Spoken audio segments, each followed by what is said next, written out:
My sister tried to turn my home into her wedding venue. What I did this and changed the game. Hello, read it. People reveal their truest selves when weddings are involved. I've always believed that milestones like these magnify what's already there. Joyful people become radiant. Controlling people become tyrants, and selfish people, they turn into full-blown monarchs in their own little kingdoms. That's exactly what I've been dealing with as my sister-in-law, Danielle, prepares for the wedding of the year, as she's been calling it. The only catch, it's happening at my house, and I'm not even invited. My name is Amanda. I'm 39 years old, and this house, the one Danielle is so eager to commandeer, is mine. I bought it 6 years ago, after my divorce, using what little settlement money I had managed to scrape together. It's a colonial-style home with white shutters and a backyard that stretches far enough to make you forget you're in the middle of suburbia. To me, it's more than just a house. It's a symbol of survival. Every freshly painted wall, every flower planted in the garden, every squeaky floorboard tells the story of how I rebuilt my life from the ground up. And now, Danielle has decided it's the perfect venue for her wedding. Danielle has always been the type to live with the unshakable certainty that the world exists for her benefit. At 27, she carries herself with the kind of entitled confidence that can only come from a lifetime of being told she's special. She calls herself a princess, a title she uses not as a joke, but as a declaration of fact. Her social media is a shrine to herself, filled with posts about manifesting the dream life, and captions like "Deserve it, don't chase it." When she got engaged to my younger brother, James, I expected some drama. Danielle thrives on being the center of attention, and a wedding is the ultimate stage. What I didn't expect was for her to decide, without asking, that my house would serve as her personal venue. I found out 3 weeks ago, entirely by accident. While scrolling through social media, I stumbled across one of Danielle's posts. It was a professionally staged photo of her holding a bouquet, captioned with something about planning her perfect garden wedding. At first, I thought nothing of it, but as I kept reading, I noticed something familiar in the background, a small detail that made my stomach drop. It was my backyard. The realization hit like a punch. Danielle hadn't even asked me if she could use my property for her wedding. She just decided, as if my home were some kind of public park she had the right to claim. In the days that followed, my home transformed into a staging ground for her plans. Vendors began arriving unannounced, dropping off decorations and equipment without so much as a knock.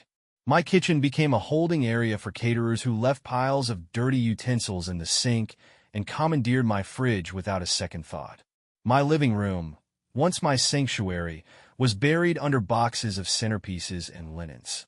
Everywhere I turned, there were reminders of the event that I wasn't even invited to. Danielle didn't make much of an effort to hide her intentions. She breezed into my home whenever she pleased, treating it like an extension of her own space. She barked orders at the vendors, issued instructions to the caterers, and made sweeping declarations about where everything would go, all without acknowledging that none of this had been discussed with me. To make matters worse, I overheard a conversation she had with her bridesmaids about me. She described me as the uptight homeowner, someone who would just get in the way if I tried to be involved. The word stung more than I expected. She didn't see me as family or even as a person deserving of basic courtesy. To her, I was an obstacle. James, my brother, wasn't much help either. When I brought it up to him, he waved it off like it was no big deal. "It's just one day," he said, brushing aside the fact that Danielle had essentially invaded my home and excluded me from her plans. But it wasn't just one day. For weeks, my life had been consumed by her wedding. My home, my refuge, had become a chaotic circus of strangers coming and going at all hours, leaving behind messes for me to clean up. The garden I'd spent years cultivating was being torn apart, its peaceful beauty replaced with rented arches and temporary staging. The final straw came when I discovered the seating chart. Danielle had left it sitting on my dining room table, spread out like a map of her grand event. My name wasn't on it. She hadn't even thought to include me as a guest. In that moment, something inside me broke. I've spent my whole life avoiding conflict, playing the role of the peacemaker in a family that's always been a little fractured. But this time, I couldn't let it go. This wasn't just about a wedding. It was about respect, or the complete lack of it. Danielle didn't see me as a person.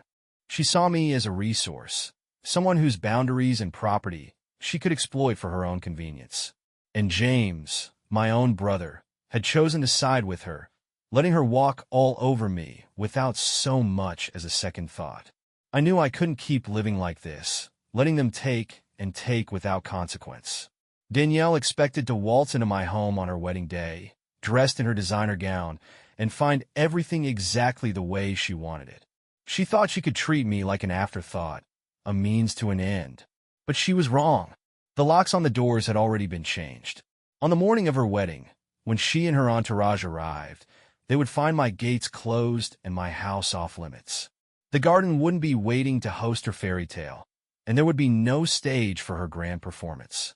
I had given them every chance to show me the respect I deserved, and they had chosen to treat me as invisible. Now, they would face the consequences. As I stared out the window, watching the sun set over the backyard that Danielle had claimed as her own, I felt a strange sense of calm. For the first time in weeks, the house felt like mine again. The wedding was only days away, but one thing was certain. It wasn't going to happen here. The day the locksmith arrived felt like the first step in reclaiming not just my home, but my dignity.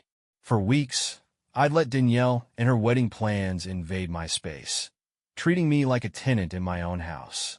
I'd swallowed the disrespect, the entitlement, the blatant disregard for my boundaries, thinking it would pass. But it hadn't passed. It had gotten worse. As the locksmith worked, the sound of his tools cutting into the metal of the old locks felt like a metaphor. With every turn of his wrench and every clink of a replaced mechanism, it was as if I was carving out a new line in the sand. This wasn't just about locks on doors or gates. It was about creating barriers that no one could cross without my permission. By the time he was done, I felt an unfamiliar but welcome sensation: control. The house felt different after the locks were changed. It was subtle, but the energy of the place shifted.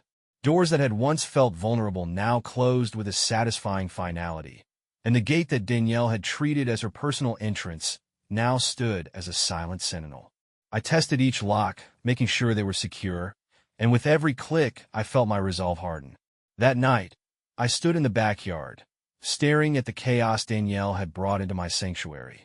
Temporary arches lined the tree line, their fabric fluttering limply in the breeze. Industrial coolers sat in the middle of the lawn, an eyesore among the carefully planted flower beds I'd tended for years. Stacks of chairs and tables were haphazardly arranged near the patio, waiting for someone, likely me, in Danielle's mind, to set them up. I couldn't stand to look at it anymore. I went back inside, locking the door behind me. The next morning, the calls began. Danielle's vendors had arrived to deliver more items, but they couldn't get in. The voicemail I received was polite but tense, asking if I could come outside and unlock the gate. I deleted it without responding. A few hours later, another voicemail came, this time from Danielle herself. Her voice was clipped, her words dripping with impatience as she demanded to know what was going on. I deleted that one too. The silence I maintained was deliberate. For weeks, I'd been ignored and dismissed, treated like a prop in Danielle's wedding fantasy. Now it was my turn to be the one who didn't care. The deliveries kept coming, piling up outside the gate. By the second day, the sidewalk in front of my house looked like a warehouse loading dock. Wooden crates of wine, boxes of candles, rolls of fabric, all of it stacked in disarray. Neighbors began to notice, shooting me curious looks as they passed by. I ignored them, just as I ignored Danielle's increasingly frantic calls and texts. The real confrontation came when James showed up at my door. I saw him through the peephole before he even knocked, his shoulders tense, and his expression a mix of frustration and embarrassment. He knocked twice, loudly, then waited. When I didn't answer, he knocked again, harder this time, his fist hitting the wood with a sense of urgency that would have made me feel guilty in the past. Not anymore. I stayed where I was, standing just a few feet away from the door, listening as James called out my name. His voice grew louder, more insistent, but I didn't move. After a few minutes, his tone shifted. He tried reasoning, pleading, saying things he must have thought would guilt me into opening the door. But I knew better. He wasn't here for me. He was here for Danielle. Eventually, James gave up. I heard his footsteps retreating down the driveway, followed by the sound of his car starting and pulling away. When I opened the door a few minutes later, I found a folded piece of paper tucked under the doormat. It was a note, written in his rushed, uneven handwriting. He accused me of being selfish, of ruining Danielle's big day for no reason other than spite. He wrote that I was overreacting, that I was making this into a bigger deal than it needed to be. At the end, he urged me to be reasonable and let the wedding happen as planned. The words stung, but not in the way he probably intended. It wasn't guilt or shame I felt, it was anger. James had known me my whole life, and yet he couldn't see how wrong this was. He couldn't see the toll it had taken on me to have my home turned into a circus, my boundaries trampled, and my personhood erased. He couldn't, or wouldn't, acknowledge that I had every right to say no. I tore the note in half and threw it in the trash. Over the next 2 days, the tension continued to build. The closer it got to the wedding, the more frantic Danielle's attempts to reach me became. Texts, voicemails, even emails, each one more demanding than the last. I stopped reading them altogether, deleting them the moment they arrived. The night before the wedding, I walked through the house, making one final sweep to ensure everything was secure. The new locks were solid, the windows were latched, and the garage, where I'd moved some of Danielle's deliveries, was locked tight. The house felt quiet, almost peaceful, as if it were holding its breath for what was to come. In the backyard, the mess Danielle had created was still there. The temporary arches, the chairs, the tables, they all stood like remnants of a plan that had already failed. I stared at them for a long time, feeling a mixture of anger and satisfaction. This wasn't just about keeping Danielle out anymore. It was about reclaiming my life. As the sun set, casting long shadows across the garden, I felt a strange sense of calm. I knew what tomorrow would bring. Danielle and her entourage would arrive, expecting their grand fairy tale wedding, only to find locked doors and a property they had no right to claim. And for the first time in weeks, I felt ready. The morning of the wedding, I woke up early. The house was still and quiet, the air heavy with anticipation. I made myself a cup of coffee and sat by the window, watching as the first rays of sunlight lit up the garden. For the first time, it didn't feel like a battleground. It felt like home again. The locks were in place, the gate was closed, and the circus was over. The morning of the wedding dawned bright and clear, the kind of day Danielle would have gushed about in her Instagram captions. The sky was a vivid blue. The air carried the faint scent of blooming flowers, and the sun filtered softly through the trees in the backyard. It was perfect, or at least, it would have been if Danielle's plans hadn't gone up in smoke before they even began. I woke early, as I often did, and made myself a cup of coffee. The house was silent, the new locks on the doors standing like sentinels against the chaos I knew was coming. I took my mug to the living room window, staring out at the garden. The temporary arches Danielle had installed looked grotesque in the soft morning light, their cheap fabric clashing horribly with the natural beauty of the space. The stacks of chairs and tables stood like abandoned monuments to a day that would never happen here. At around 9 a.m., the first car arrived. It was a delivery van, likely one of the vendors Danielle had hired to set up the finishing touches. The driver got out, looked at the locked gate, and tried to push it open. When it didn't budge, he peered through the bars, clearly confused. After a few moments, he pulled out his phone, presumably to call Danielle. It wasn't long before more cars began to arrive. One by one, they pulled into the street, their occupants stepping out to find the same locked gate barring their path. Vendors with floral arrangements, caterers hauling trays of food, and even a photographer clutching a camera bag all stood outside, their confusion growing with each passing minute. I stayed inside, watching from the window, my heart pounding in my chest. This was it, the moment I'd been preparing for. By 10 a.m., Danielle and James arrived. They pulled up in her SUV, her oversized wedding planner binder clutched in her lap. She stepped out of the car wearing a casual outfit, clearly intending to change later, and strode toward the gate. She rattled it, her frustration visible even from a distance. When the gate refused to yield, she began gesturing wildly to James, who stood by the car, looking equally bewildered. I imagined the conversation they were having, the accusations, the demands, the growing realization that something was very, very wrong. Then Danielle pulled out her phone. A few seconds later, my own phone buzzed where it sat on the kitchen counter. I didn't even glance at it. I knew exactly what the message would say. Something demanding, something accusing, something designed to guilt me into caving. When I didn't respond, the buzzing continued. Call after call, text after text, all ignored. Outside, Danielle's frustration morphed into fury. She began pacing in front of the gate, her arms flailing as she shouted at James and the vendors who had gathered around her. The scene grew more chaotic with every passing minute. Cars continued to arrive, clogging the street in front of my house as guests began to trickle in. People stepped out in formal attire, their expressions ranging from confusion to irritation as they realized the event wasn't going as planned. By noon, the street had become a full-blown spectacle. Danielle was practically vibrating with rage, her face red and her gestures sharp. James looked as though he wanted to disappear into the ground. The vendors huddled in small groups, whispering to each other, while the guests milled about aimlessly, some already pulling out their phones to complain about the situation on social media. And through it all, I stayed inside, sipping my coffee and letting the chaos unfold. It wasn't until around 12:30 that Danielle tried to escalate things. She must have realized I wasn't going to answer her calls or texts, so she marched back to her car and returned with a crowbar. My breath caught as I watched her march toward the gate, her intentions painfully clear. But before she could do any damage, a neighbor intervened. Mrs. Callahan, an older woman who lived 2 houses down, stepped on her porch and began shouting at Danielle. Though I couldn't hear the exact words, the tone was unmistakable, disapproving, commanding, the kind of scolding only someone of Mrs. Callahan's age and stature could pull off. Danielle froze, clearly caught off guard. She said something in return, but Mrs. Callahan wasn't having it.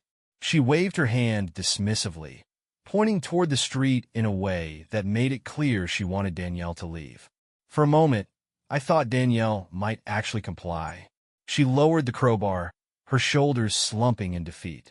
But then, as if realizing how much of a spectacle she'd already made of herself, she straightened and turned back toward the gate, determination burning in her eyes.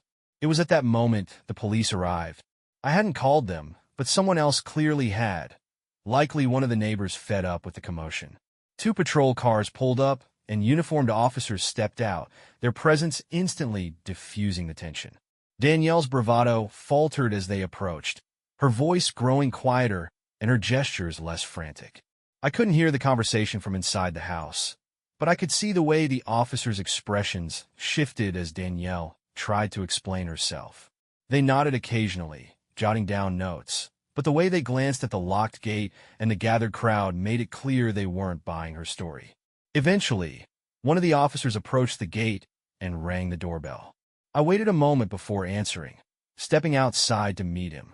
He was polite but firm, asking if I could explain the situation. I told him the truth, that this was my property, that I hadn't given anyone permission to use it, and that the people outside had ignored my repeated refusals to participate in their plans.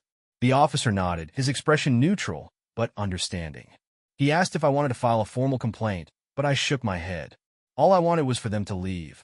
When I returned inside, I watched through the window as the officers spoke to Danielle and James. Their conversation was short, and whatever the officers said seemed to deflate Danielle completely. She dropped the crowbar, her face pale, and gestured for James to gather the guests. One by one, the cars began to leave, the crowd dispersing like smoke on the wind. By 2 p.m., the street was empty, and my house was silent once again. I stood by the window, staring out at the garden. The arches were still there, the chairs and tables still stacked, but they no longer felt oppressive. They felt like remnants of a battle I'd finally won. For the first time in weeks, my home was mine again. By mid-afternoon, the street was eerily quiet, as if the chaos of the morning had been nothing more than a bad dream. The last of the cars had disappeared, the vendors were gone, and the only evidence of Danielle's failed wedding was the mess she had left behind. The arches still stood awkwardly in the backyard, their fabric fluttering in the breeze, and the chairs and tables remained stacked in uneven piles on the patio. I stood by the window for a long time after everyone had gone, letting the stillness settle around me. It felt like my house had exhaled, finally free from the weight of Danielle's entitlement. But even as I felt relief creeping in, a new wave of emotions began to take its place. Anger, frustration, and a lingering sadness I couldn't quite shake. I had won, but it didn't feel like victory. Not yet. The first call came an hour later. It was James. I didn't answer, but he left a voicemail. His voice was low, simmering with controlled fury as he accused me of ruining everything. He said that Danielle was inconsolable, that she was crying in the car and couldn't understand how I could be so cruel. He called me selfish, saying I'd humiliated them in front of their guests and that I should have just gone along with the plan for the sake of the family. I deleted the message without listening to the end. The next call came from my mother. I hesitated before answering, knowing it wouldn't be a pleasant conversation. My mother has always been a peacekeeper, the kind of person who avoids conflict at all costs, even when it means enabling bad behavior. I braced myself for the guilt trip that was sure to come. Her tone was softer than James's, but her words were no less pointed. She said she understood why I was upset, but that I'd taken things too far. She said that Danielle's actions, while inconsiderate, didn't justify my response, and that I should have found a way to resolve things without creating such a public spectacle. She reminded me that family is supposed to stick together and said that my actions had hurt everyone, not just Danielle. When she finished, I told her the truth. I told her how Danielle had trampled over my boundaries for weeks, how she had ignored my repeated refusals and turned my home into her personal playground. I told her about the disrespect, the entitlement, the way James had dismissed my concerns as if they didn't matter. My mother was silent for a long time after I finished. When she finally spoke, her voice was tinged with disappointment, as if she still didn't quite believe I had been right to stand my ground. She said she needed time to process everything and hung up without saying goodbye. The rest of the day passed in a blur. I stayed inside, ignoring the phone as more calls and texts came pouring in. Some were from family members, others from mutual friends who had heard about what happened. Most were angry, accusing me of overreacting, but a few were supportive, quietly applauding me for standing up for myself. By the time the sun began to set, I felt emotionally drained. The house was silent, but my mind was anything but. Every accusation, every insult, every judgment weighed heavily on me, filling the air with an invisible tension. I decided to take action. The backyard, still littered with the remnants of Danielle's failed wedding, was a painful reminder of everything I'd endured. The arches, the chairs, the tables, they all needed to go. I grabbed a pair of gloves and headed outside, determined to clear the space. It was hard work. The arches were heavier than I'd expected, their metal frames awkward to carry. The chairs were stacked unevenly, threatening to topple over with every movement. But with each piece I hauled away, I felt a little lighter, a little freer. By the time I finished, the backyard was empty. The lawn stretched out before me, peaceful and untouched, as if nothing had ever disturbed it.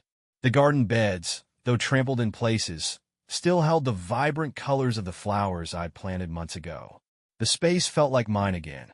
I sat on the patio for a long time, staring out at the garden as the sky turned from orange to purple to deep blue. The weight on my chest began to lift, replaced by a quiet sense of resolve. This wasn't just about Danielle. It was about all the times I'd let people take advantage of me, all the times I'd swallowed my feelings to avoid conflict, all the times I'd put others' needs ahead of my own. For the first time in years, I had drawn a line, and I had held it. The next morning, I woke to another flood of messages, but one stood out. It was from my aunt, one of the few people in the family who had always been honest with me. Her message was short but heartfelt, saying she was proud of me for standing up for myself. She said too many people in the family were used to taking without giving, and that it was about time someone pushed back. Her words stayed with me throughout the day, a quiet reassurance that I wasn't alone. By the afternoon, I began to hear rumors that Danielle and James had managed to hold a small ceremony at a friend's house. It was hastily thrown together, far from the grand event they had envisioned, but it had happened nonetheless. Part of me felt a twinge of guilt, knowing how much I had disrupted their plans. But another part of me felt relief, knowing that I hadn't caved under the pressure. In the days that followed, the dust began to settle. Some family members stopped speaking to me entirely, while others reached out with hesitant attempts to smooth things over. Danielle remained silent, but James sent me a single text. "I hope you're happy." I didn't respond. The house felt different now, quieter, more peaceful. The locks on the doors were a small but constant reminder of the boundary I had set, a physical representation of the line I'd drawn. The garden, though still bearing the scars of Danielle's intrusion, felt like a sanctuary once more. I knew it would take time to fully process everything that had happened, but for the first time in weeks, I felt a sense of closure. This was my home, my space, my life, and I wasn't going to let anyone take that from me again. The days following the ruined wedding weren't as quiet as I'd hoped.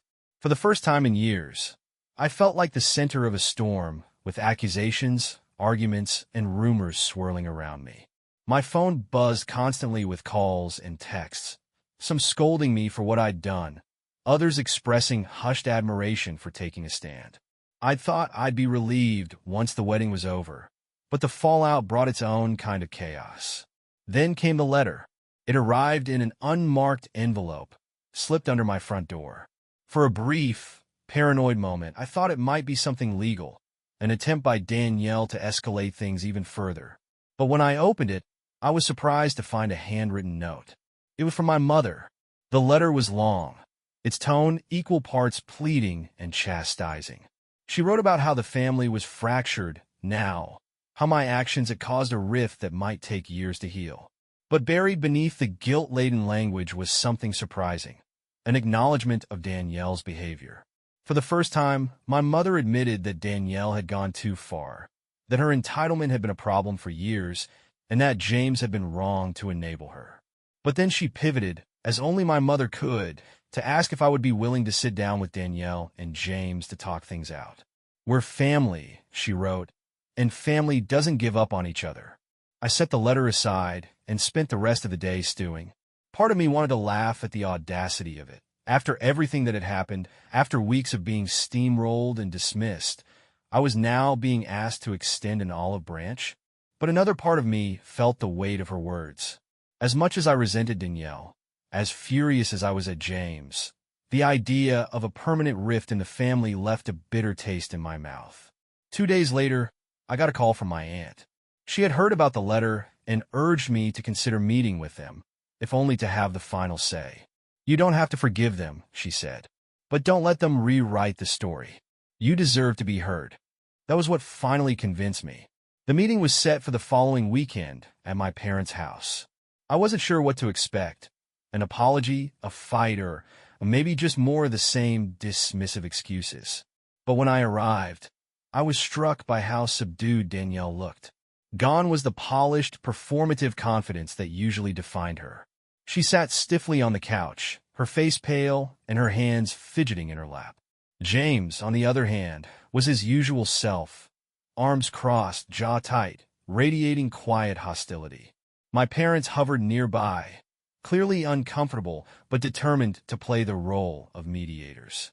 The conversation started awkwardly, with my mother gently urging Danielle to speak first. She hesitated, glancing at James as if looking for support, before finally turning to me. What followed wasn't quite an apology, but it was as close as I think she was capable of coming. She admitted that she had been a bit demanding and that she hadn't considered how her plans might have affected me. But then she said something that caught me off guard. She admitted that she'd felt pressure to make the wedding perfect because she knew people were judging her relationship with James. The rushed engagement, the whispers about their compatibility, it had all weighed on her. And in her desperation to prove everyone wrong, she'd ignored the damage she was causing. For the first time, I saw a crack in the persona Danielle had so carefully crafted. She wasn't just entitled. She was insecure, desperate to maintain the image of a perfect life she didn't actually have. James, however, wasn't ready to let go of his anger. He accused me of overreacting, of sabotaging the wedding out of spite. His words were sharp, designed to cut, but they didn't have the effect he wanted. Instead of feeling defensive, I felt calm. I let him rant, his voice growing louder as he repeated the same tired arguments, until finally he ran out of steam. When he was finished, I spoke. I told them everything I'd been holding back for weeks. How it had felt to watch my home be taken over without my consent. How I'd been treated as an afterthought, dismissed and disrespected at every turn. How exhausting it had been to hear my concerns brushed aside, as if my boundaries didn't matter. I told them that I wasn't sorry for what I'd done. When I finished, the room was silent. My parents looked uncomfortable. Danielle looked down at her lap, and James glared at me, his jaw clenched. But for the first time, I didn't care how they felt. I had said my piece, and that was enough. The meeting ended on a strained note. My mother tried to smooth things over, thanking me for coming and insisting that we'd all work through this eventually. Danielle mumbled something about needing time, and James barely looked at me as he walked out the door. In the weeks that followed, I heard little from them. My mother called occasionally, always trying to steer the conversation toward reconciliation, but I kept my distance. I needed time to heal, to process everything that had happened. The garden became my refuge during that time. I threw myself into restoring it, planting new flowers to replace the ones that had been trampled, trimming the hedges, and clearing out the last remnants of Danielle's wedding. It was hard work, but it felt good, like reclaiming a part of myself I'd lost. One evening, as I sat on the patio with a cup of tea, I found myself reflecting on the entire ordeal. Danielle's entitlement, James's enabling, my mother's pleas for peace. It had all been a storm I hadn't asked for, but had been forced to weather. And yet, I'd come out stronger on the other side. The relationships I'd lost would never be the same, but the ones I kept felt more meaningful. My aunt continued to call, her words of encouragement a steady reminder that I wasn't alone. And slowly, I began to rebuild, not just my garden, but my sense of self. Months later, I heard through a mutual friend that Danielle and James were in therapy, trying to work through the tension that had followed their chaotic wedding. Part of me felt a twinge of guilt, wondering if I'd been the catalyst for their struggles. But another part of me knew that their problems had been brewing long before I'd locked the gate. As for me, life moved on. The house remained quiet, the locks secure, the garden blooming brighter than ever. And every time I turned the key in the door, I felt a small but powerful reminder of everything I'd learned, that my boundaries mattered, that my voice deserved to be heard, and that my home and my life were mine to protect. For the first time in years, I felt at peace.